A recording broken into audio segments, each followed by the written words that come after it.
Yes, Chef here. Let me take you on a very, very special trip to Marrakesh, Morocco.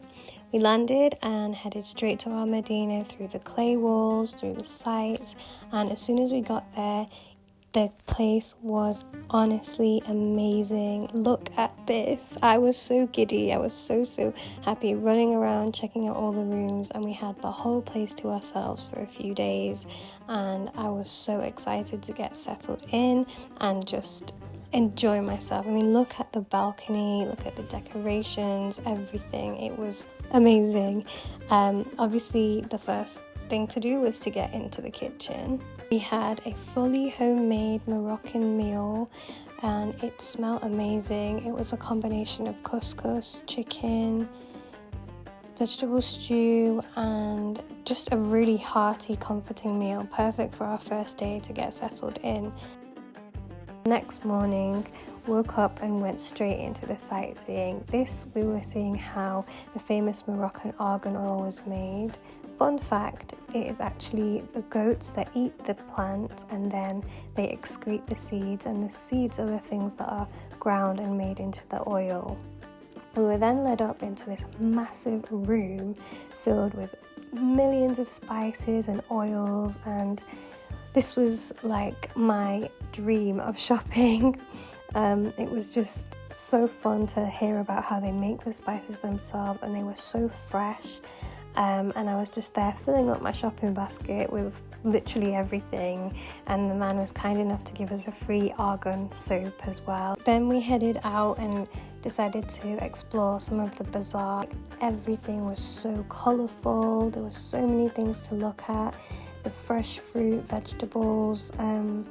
They also sold a lot of snails. I don't know if that's a Moroccan delicacy or not, but there was a lot of snails everywhere, and then the antiques were beautiful. If you know me, jewellery is my second love after food, so I couldn't resist in some jewellery. And then we went for dinner. We had traditional music playing, and it was just a really lovely end to the day.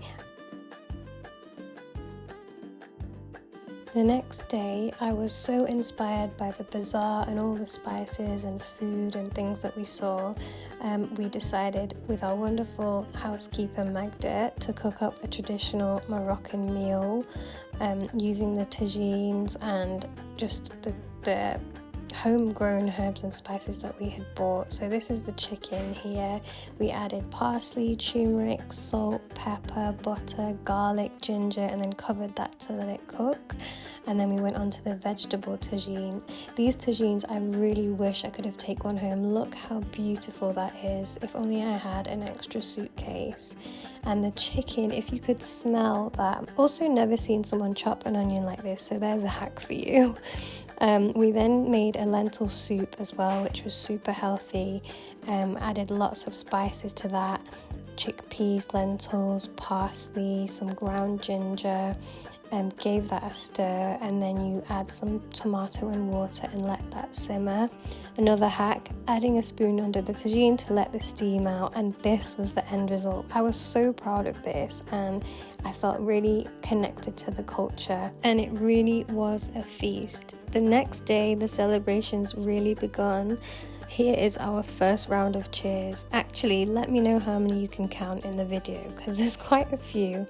We decided to all get ready and head out to Ling Ling at Hakkasan, which was at the Shangri-La Hotel, and this really actually was a treat.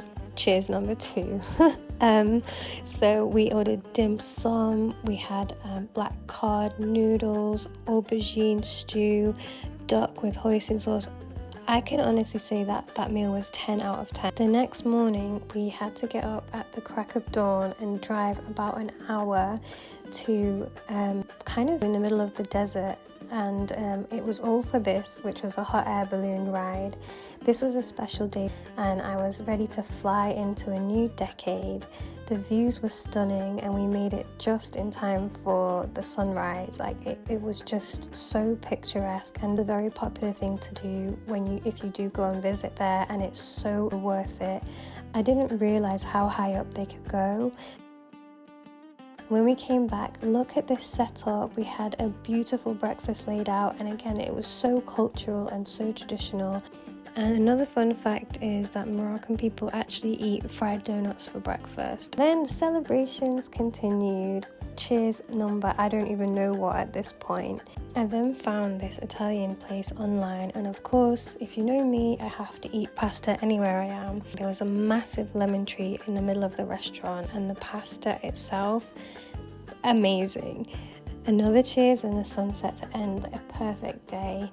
The next morning, it was a chilled morning, and we decided to just relax, have a swim and make the most of our Medina. And it was a sunny day, everyone was having a great time, and by the end of it, that was our last night. So we headed out again to the bazaar, and our last meal, maybe the last cheers, who knows, had some prawns, some spring rolls, and typical me doing a taste test and inspecting what the ingredients are, or trying to guess what the ingredients are in there. I think I did a pretty good job.